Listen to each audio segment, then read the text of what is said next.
the first half of the 20th century, many cities across America used trolley systems to get their people to where they wanted to go, and Columbus, Ohio was no exception. Today, almost all traces of the former trolley system that ran through Columbus, Ohio is now gone. But at the Ohio Railway Museum, one of the last streetcars that ran in Columbus is still around. Columbus Street Railway 703, also known as Columbus and Southern Electric Railway 703, still resides at the museum today. Currently, ORM is wanting to restore 703 to operational condition, but in order to do that, ORM needs money, and this is where you guys come in. ORM has started a GoFundMe page to raise money for 703's restoration. The goal for the page is to raise $25,000 to cover the cost of the restoration. If you wish, you can donate as little or as much money as you can to the restoration efforts of 703. Even as much as $5 is appreciated. So, if you wish to see 703 back up and running again, go to https://www.gofundme.com/bring-703-back-2-life to donate as much money as you can afford. Also, if you wish to come visit the museum and see 703 or any other piece of equipment at Ohio Railway Museum, we are located at 990 Proprietors Road, Worthington, Ohio, and our open hours are from 12 noon to 4 p.m. each Sunday through spring, summer, and fall. I hope you guys come visit and see 703, and hopefully someday soon we'll see 703 back up and running.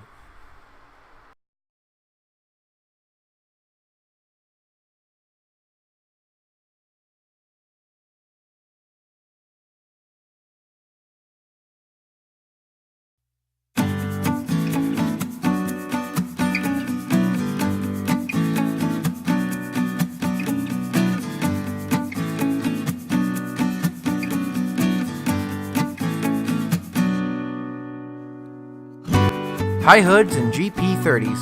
Now that's something you don't see every day.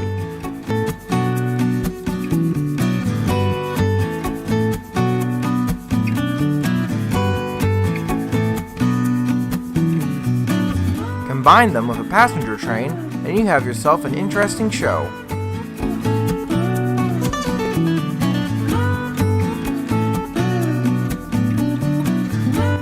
In the Lima Limited, we chase LM&M 55 and forward NKP 901 as they pull a passenger train from Springfield to Lima, Ohio and back.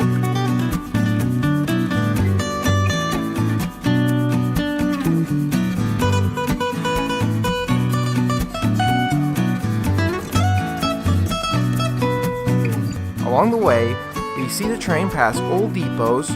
We also see 779 and much more.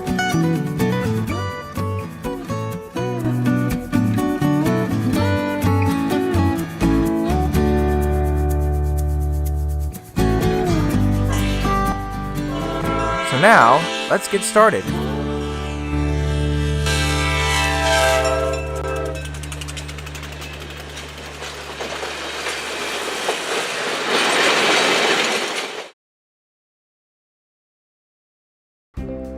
Today's date is May 19th, 2018, and we are in Springfield, Ohio today to start our trip.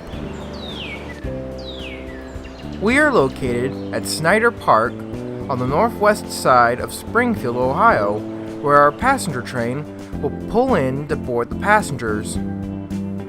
Today's train will depart from here and make its way up to Lima and return over the former Detroit, Toledo, and Ironton Railroad, which is today's Indiana and Ohio Railroad. Soon we hear the horn of our train as it pulls into the park.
Today's train is a push-pull service with 68-year-old Cincinnati Railway Company number 55 and its iconic LM&M paint scheme leading the train to Lima. Leading the train back will be CRC 901 in its nickel plate black with yellow striped scheme. But let's focus on 55 for now. CRC 55 is an EMD GP7 built in 1950 as Chesapeake and Ohio 5704. It was then later sold to the Indiana and Ohio Railroad in 1987 and renumbered to 55. It was also given the I&O's red, white, and yellow stripe paint scheme. In 1988, 55 was then used later by the I&O to pull excursion trains on the tracks that would later become the Lebanon, Mason, and Monroe Railroad. In 1996, the passenger operation was spun off as the Turtle Creek and Lebanon Railroad, and 55 was acquired by the TC&L. It was also given its iconic red, gray, with orange stripe passenger scheme, but it was lettered for the TC&L. 55 would not receive the LM&M markings until 2006, when the Cincinnati Railway Company acquired the TC&L and renamed it to the LM&M. Today, 55 is owned by the Cincinnati Railway Company and is used by the Lebanon, Mason, and Monroe Railroad for excursion trains out of Lebanon, Ohio, and also for excursion trains such like this. As the passengers begin to board the train, we break off to begin our chase. The first place we see the train is at the Baker Road Railroad crossing as the train passes an open field.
The tracks that our train is riding on today was first laid in December of 1892 by the Ohio Southern Railroad, not to be confused with today's Ohio Southern Railroad in eastern Ohio. The line was finished to Lima, Ohio in December of 1893.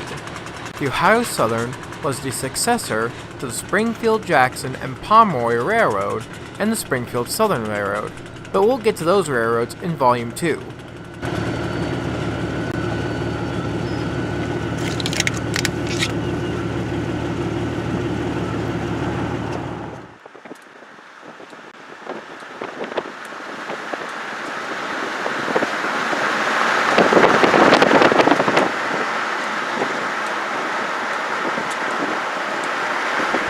We next catch the train at the Upper Valley Pike Railroad crossing just south of Tremont City, Ohio.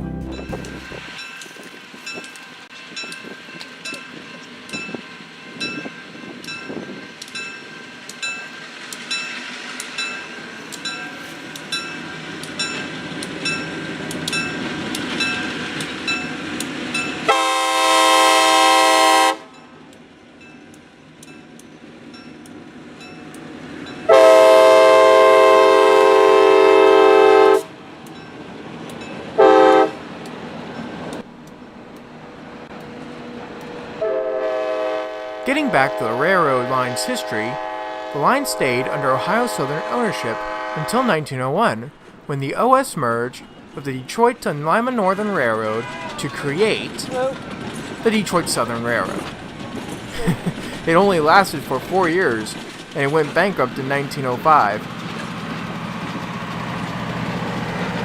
On May 1st of that year, the DSR was then purchased by the Harry B.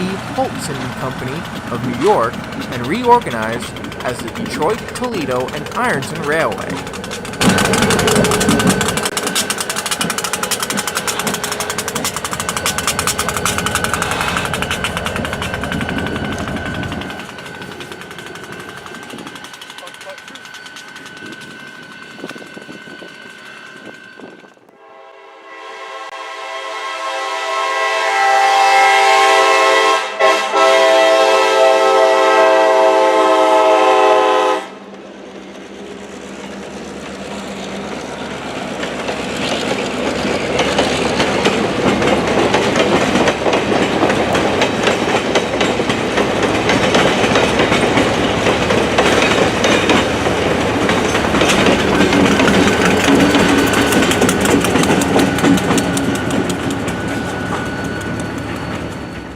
We then caught the train in the small community of Thackroy, Ohio, as it passed the Heritage Cooperative silo.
We then arrive in Rosewood, Ohio.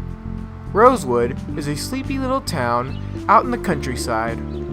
This town was established in 1893 when the Ohio Southern Railroad reached here. That same year, the OSR constructed a depot here which still stands today. The Rosewood Depot used to be located on the south side of State Route 29, but it was moved to its present location when the Rosewood Granary purchased the depot. There also used to be a bay window on the depot, but it was removed. We soon see the headlights of 55, and we then get set up for the shot.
After Rosewood, we then move to a well-known spot just north of Quincy, Ohio. Flying the tracks over the Great Miami River is the 1,192-foot-long Quincy High Bridge. The bridge was constructed in 1911 by the DT&I, probably to replace an older bridge built by the OSR.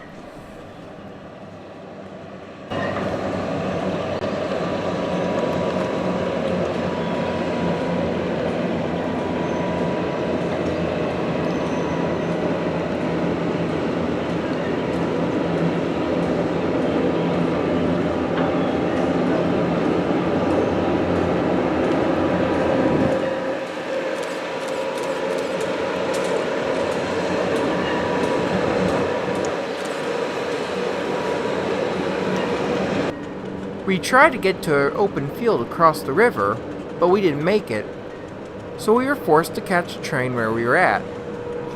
Now, if someone could build a bridge from County Road 73 to that open field, that would be great.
An interesting thing about the DT&I was that Henry Ford owned the railroad from 1920 to 1929, and yes, the same man who invented the affordable car and the founder of the Ford Motor Company.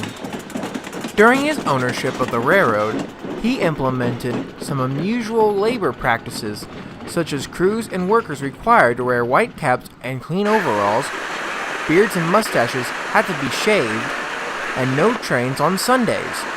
Must have been a religious thing. Then, in 1929, Mr. Ford sold the DT&I to the Penroad Corporation, an affiliate of the Pennsylvania Railroad.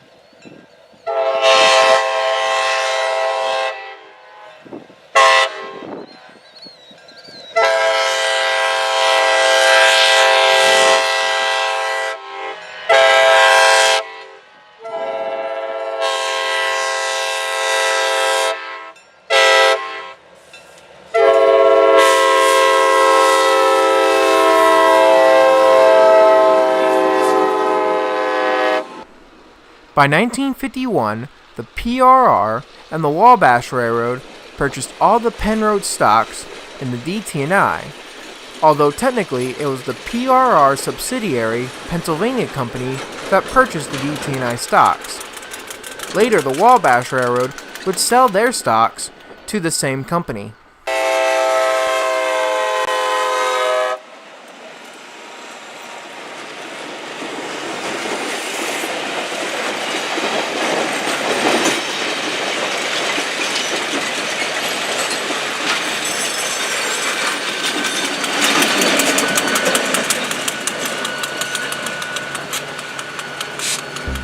We soon arrive in the small community of Unapolis, Ohio. We set up at the East Ohio Street crossing, just north of the Unapolis grain silo. Serving this silo is a center cab switcher, but as you can see, it wasn't operational today. Unapolis used to have a depot here, and although the depot is still here today, it no longer resides in Unapolis, Ohio. We'll soon see the Unapolis Depot in a little bit, but for now, let's watch the Lima Limited run through here.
Now we get some great pacing shots along Road 65, St. John's Road, as the train heads for Lima, Ohio.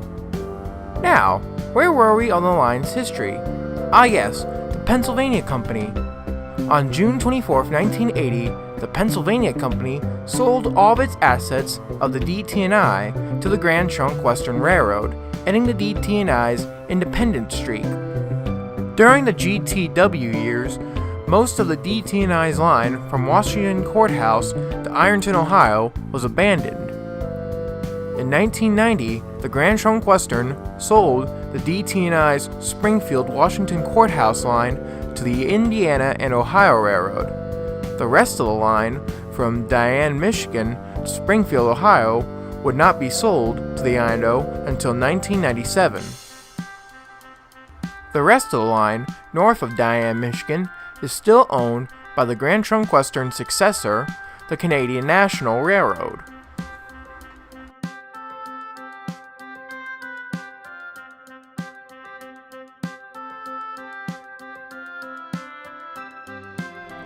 We soon got ahead of the train to see the train pull in to Lincoln Park in Lima, Ohio.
Lincoln Park is on the east side of Lima, Ohio, and it's also home to Nickel Plate Road 779, the last steam locomotive built by the Lima Locomotive Works, and the only S3 Berkshire in existence. Now, I know some of you will be saying, but 765 is still here, and we have 4 other NKP Berkshires on display, such as 759 at the Steamtown National Historical Site. Well, to set the record straight, all those other Berkshires, including 765, are all classified by the nickel plate as S2 Berkshires, while 779 is classified as an S3 Berkshire, technically making it the last of her kind. 779 was built on May 13, 1949, as part of the last batch of 10 S3 Berkshires built for the Nickel Plate Road. She would only serve on the railroad for about 9 years before being retired, and by 1966, Nickel Plate donated 779 to the city of Lima, Ohio, and they put her on display in Lincoln Park. Normally, you'd only be able to view 779 from behind the fence, but today, thanks to the Fort Wayne Railroad Historical Society, they have opened up the gates to let people come in and get a close-up look at 779.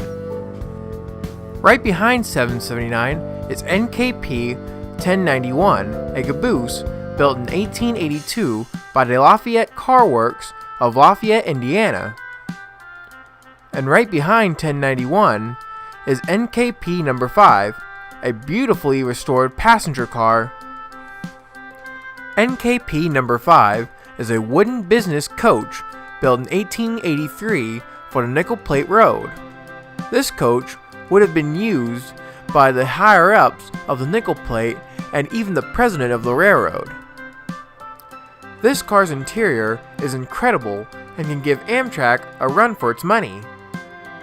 Even the toilets are better than Amtrak's, but I digress.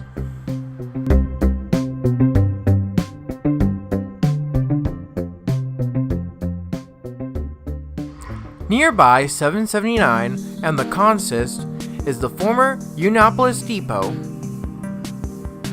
The Uniopolis Depot was built in 1893. It remained in Uniopolis, Ohio until 1964 when the DT&I donated the depot to Lincoln Park. After looking around Lincoln Park, we decided to visit another famous spot in the city. Situated between CSX's Toledo subdivision and NS's Lima district, on the southwest side of town is an open field where back during the 1920s the massive Lima Locomotive Works used to stand. From 1877 to 1949, Lima produced thousands of steam locomotives for many U.S. railroads. The first steam locomotive they built was the Shea.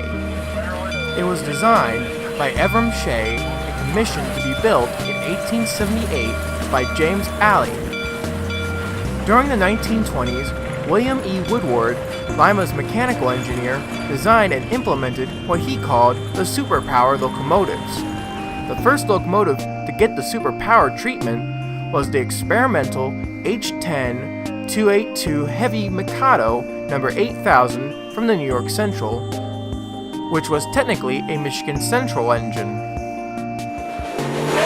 Long story short, they produced many steam locomotives until 1949, when the last steam locomotive, Nickel Plate Road 779, was finished, ending many years of steam locomotive construction. Although technically it was LM&M 1991, a Big Emma 284, which was the last steam locomotive to be built by Lima, but I digress.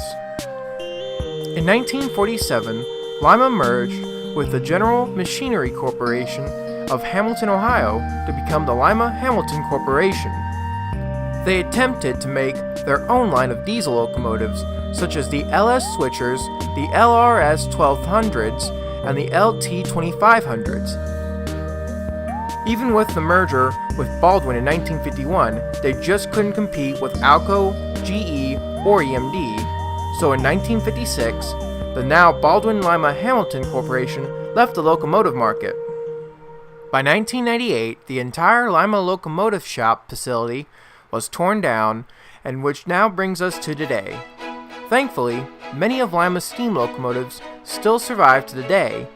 Some examples include SP 4449, Nickel Plate Road 765, Pure Marquette 1225, and many others still on display.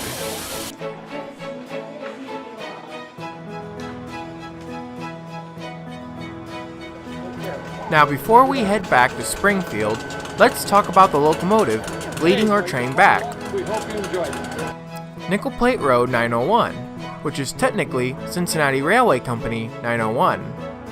901 was built in 1962 as an EMD GP30 for the nickel plate.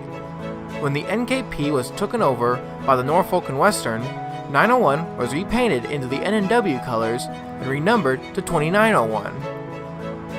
After its stay on the N&W, 2901 was then sold to the Indiana and Ohio Railway and given the same paint scheme that 55 received when it first arrived on the I&O. 2901 was also renumbered to 85. Then sometime in the early 2000s, 85 was then sold to the Cincinnati Railway Company. 85 did not receive its NKP colors back until 2011, where it was repainted into its paint scheme again and finally given back its number 901. After the train got going, we first caught the train at the Center Street crossing in St. John's, Ohio.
We soon arrived back in Quincy, Ohio, but this time at the Diamond.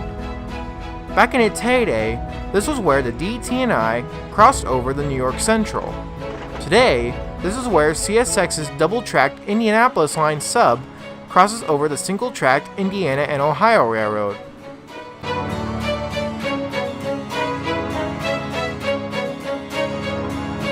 Still guarding the diamonds is the former New York Central target signals, but I suspect that pretty soon they'll be replaced by more modern signals in the near future. But since they're here, might as well enjoy it. We soon hear the horn of our train and get prepared for the shot.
After the train passed Quincy, Ohio, we then caught the train again back in Rosewood, Ohio, at the depot.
We soon arrive back in Schneider Park in Springfield to end our chase.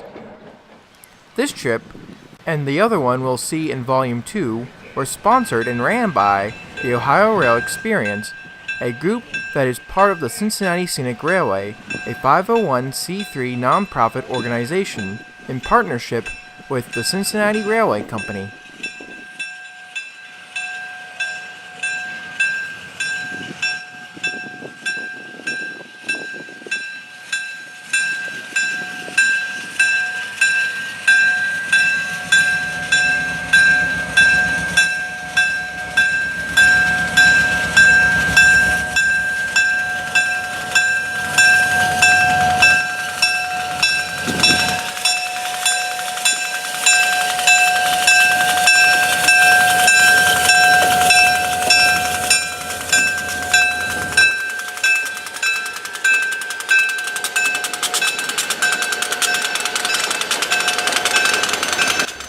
If you wish to ride any of the excursions that the ORE runs during the year, go to their website at https://www.ohiorailexperience.com for tickets and excursion information. I'll also provide a link down below. And now we are at the end of the video. Join us in Volume 2 as little more than a week later, we chase the Spirit of Urbana from Washington Courthouse to Urbana and back and see a lot of interesting stuff along the way.